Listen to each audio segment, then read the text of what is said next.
Hello everyone. तो आप सभी का स्वागत है मेरे चैनल में। तो जैसा कि मैंने आपसे प्रॉमिस किया था कि मैं आप लोगों को एजुकेशन के वीडियोस ला के दूँगी, तो सबसे पहला आज हमारा वीडियो आप सबके सामने हाजिर है। तो आज हमारा सबसे पहला टॉपिक जो रहेगा वो सेल और टिश्यू है, जिसमें अभी हम सबसे पहले सेल और उसके स्ट्रक्चर्स को स्टडी करेंगे। ठीक है।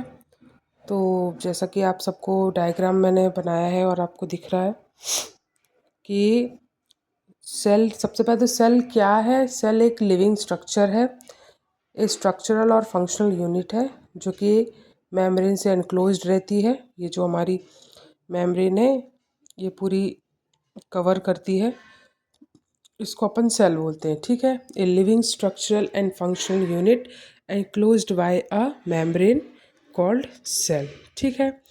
अब क्या है कि सेल, क्योंकि पता है जैसे कि एक घर में जब एक दीवार खड़ी होती है तो उसकी जो नींव होती है वो ईंट से रखी जाती है, उसकी जो सबसे छोटी यूनिट होती है वो ईंट होती है। उसी प्रकार अपने ह्यूमन बॉडी की सबसे छोटी जो यूनिट होती है वो सेल होती है। उससे हमारी पूरी ह्यूमन बॉडी का स्ट्रक्चर डेवलप होता है। तो ठीक, सबसे पहला हमने ये देख लिया कि सेल क्या है। अब हम उसका स्ट्रक्चर देखेंगे। तो आपको एज अ डायग्राम में जैसा कि दिख रहा होगा, तो डायग्राम में मैंने जो बनाया है इसके स्ट्रक्चर में मेन जो पार्ट्स होते हैं वो 3 पार्ट्स होते हैं, जैसा कि इसे मैंने लिखा भी है। प्लाज्मा मेम्ब्रेन या सेल मेम्ब्रेन, सेकंड होता है अपना साइटोप्लाज्म, और थर्ड होता है न्यूक्लियस। तो ये जो आउटर लेयर है ये डबल लेयर्ड, ये हमारी प्लाज्मा मेम्ब्रेन है। उसके बाद ये जो इसका इंटरनल जितना भी है लिक्विड और इसमें जो ऑर्गेनल्स ये सब प्रेजेंट है, ये पूरा हमारा साइटोप्लाज्म है। और ये इंटरनली ये जो स्ट्रक्चर है ये हमारा न्यूक्लियस है। इसको हम एक तरीके से ब्रेन भी बोलेंगे अपने सेल का, क्योंकि इसी से हमारे सेल का जो पूरा जो रेगुलेशन है वो होता है। ठीक है। तो अब जैसा कि हमने देख लिया कि जो 3 स्ट्रक्चरल, हमने देखा कि इसके 3 मेन पार्ट्स होते हैं। सबसे पहला पार्ट हमारा प्लाज्मा मेम्ब्रेन है।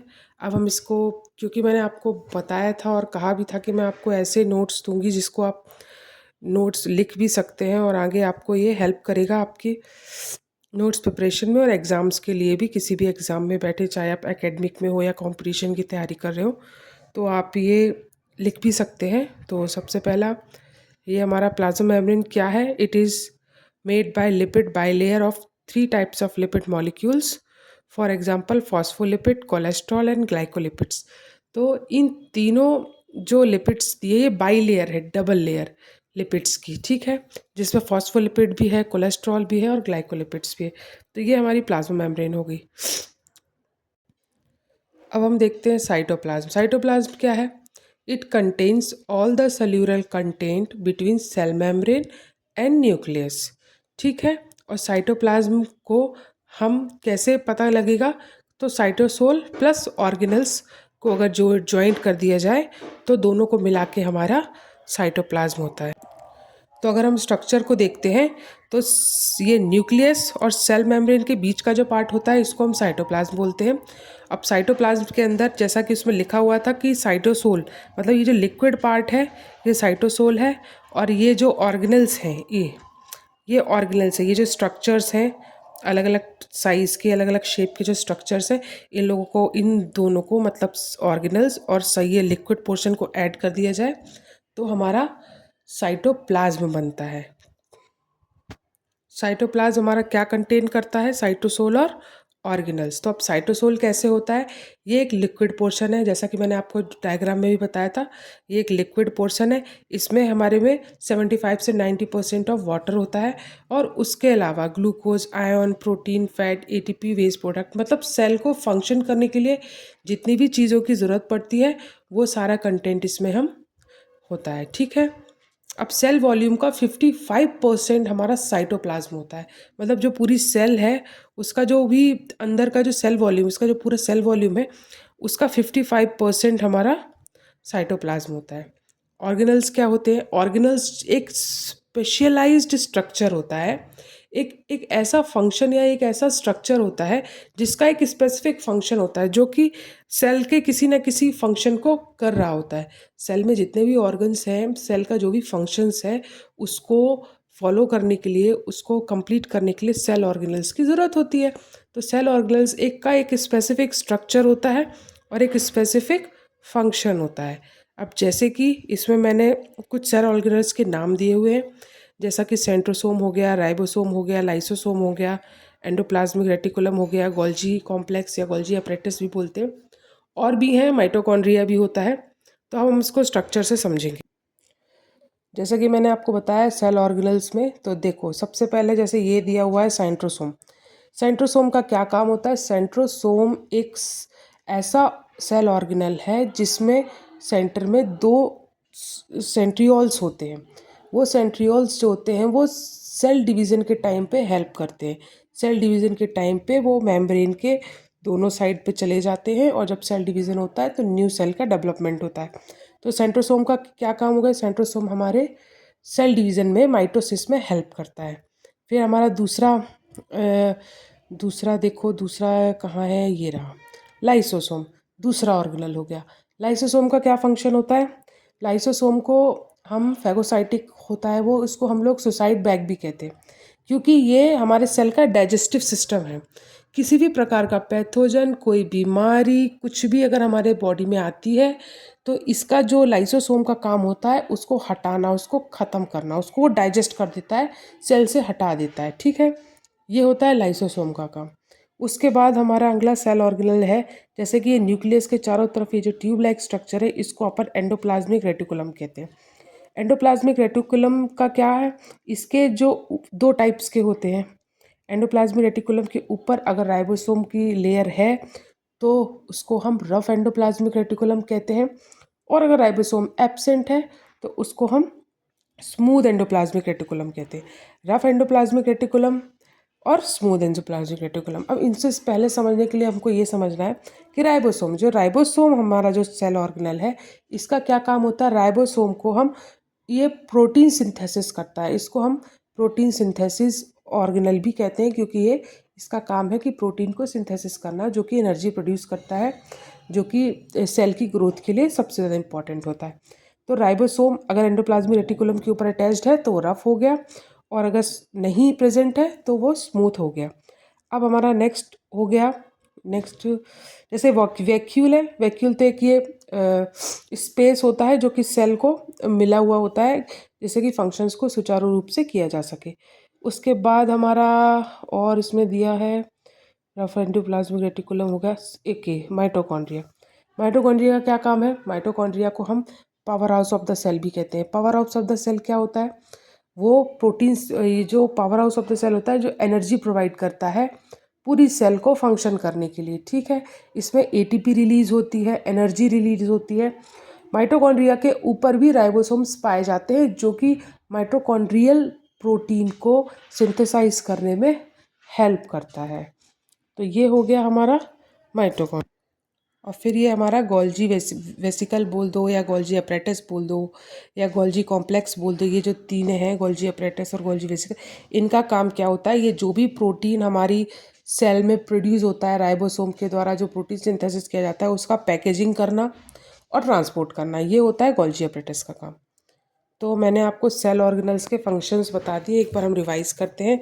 देखिए, सबसे पहला यहाँ सबसे ऊपर हमारा ये हो गया माइटोकॉन्ड्रिया हो गया, इसको powerhouse of the cell बोलते हैं। ये हमारे बॉडी, हमारे सेल को एनर्जी प्रोड्यूस करके देता है, जिससे कि सेल हमारा फंक्शन करता है। दूसरा हमारा, मैंने सेंट्रोसोम के बारे में बताया था। सेंट्रोसोम का काम क्या है? सेंट्रोसोम सेल डिवीज़न में हेल्प करता है माइटोसिस के दौरान। इसके अंदर दो सेंट्रियोल्स पाए जाते हैं, जो कि सेल डिवीज़न में एक मेम्ब्रेन के कॉर्नर में जाके और सेल को डिवाइड करने में हेल्प करते हैं।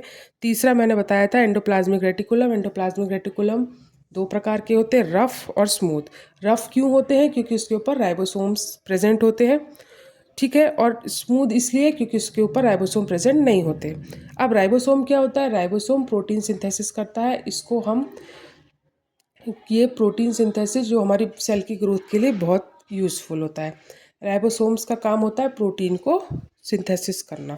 उसके बाद हमने गोल्जी अपरेटिस के बारे में जाना। गोल्जी अपरेटिस का काम होता है ये जो भी प्रोटीन हमारी बॉडी में सेल में प्रोड्यूस हो रहा है उसको ये ट्रांसपोर्ट करता है, कैरी करता है और सेल में इधर उधर पहुंचाता है जहाँ भी इसकी नीड होती है।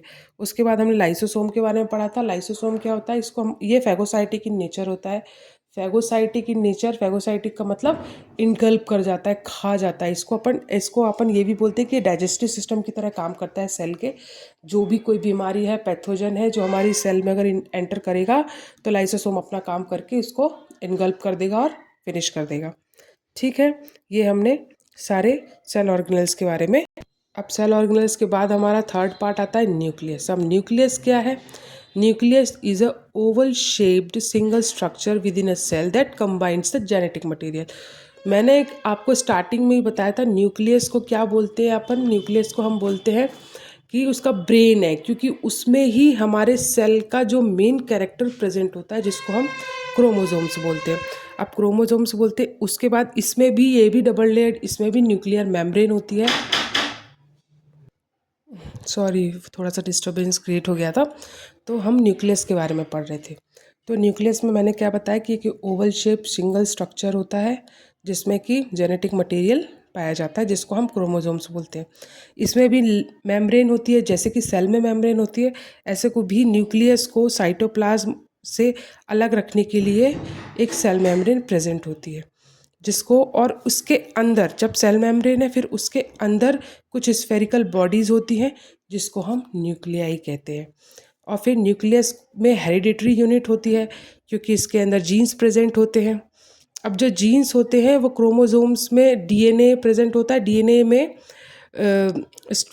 जुड़े हुए होते हैं लॉन्ग मॉलिक्यूल्स, जो डीएनए होते हैं उसमें क्रोमोसोम्स जुड़े हुए होते हैं जिसको हम जीनोम्स बोलते हैं। जब पूरा जेनेटिक इन्फॉर्मेशन एक सेल के अंदर प्रेजेंट होता है उसको हम जीनोम बोलते हैं। ठीक है, अब एक ह्यूमन जीनोम के अंदर 30,000 ऑफ जीन प्रेजेंट होते हैं।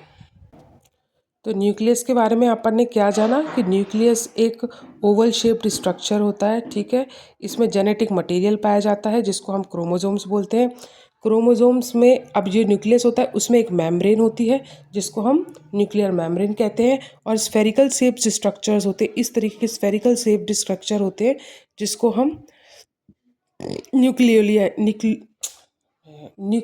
कहते हैं। थोड़ा प्रोनाउंसिएशन में गड़बड़ है, मुझे पता है आप लोगों को इस चीज़ के बारे में जानकारी है, तो न्यूक्लियोलाई कहते हैं। ठीक है, न्यूक्लियोलस जो न्यूक्लियस होता है वो हेरिडिटरी यूनिट होता है, जीन्स उसको कंटेन करता है। ठीक है, जो जीन होता है वो पूरा एक जेनेटिक इन्फॉर्मेशन कैरी करता है जो सेल का, उसको हम जीनोम कहते हैं। और एक जीनोम के अंदर लगभग 30,000 ऑफ जीन्स प्रेजेंट होते हैं। तो आप इन सबको, मैंने आज आपको सेल का पूरा स्ट्रक्चर बताया। सेल के मेन 3 पार्ट्स होते हैं, plasma membrane, cytoplasm and nucleus. ठीक है, सेल मेम्ब्रेन बाइलिपिड लेयर होती है, मतलब कि डबल लेयर होती है जिसमें लिपिड्स प्रेजेंट होते हैं, लिपिड से बनी हुई होती है। साइटोप्लाज्म जो दो चीज़ों से मिलके बनता है, साइटोसोल प्लस ऑर्गेनल्स। साइटोसोल एक लिक्विड फॉर्म है, ऑर्गेनल्स एक स्पेसिफिक स्ट्रक्चर, स्पेसिफिक कैरेक्टर्स हैं जो कि सेल को फंक्शन करने में हेल्प करते हैं। न्यूक्लियस जैसा कि मैंने स्टार्टिंग में ही बोला था एक ब्रेन की तरह काम करता है, उसमें जेनेटिक कंटेंट होता है, वो न्यूक्लियस होता है। सो आज के लिए सेल हमने स्टडी किया। Thank you very much. अब हमारा अगला टॉपिक टिश्यू रहेगा।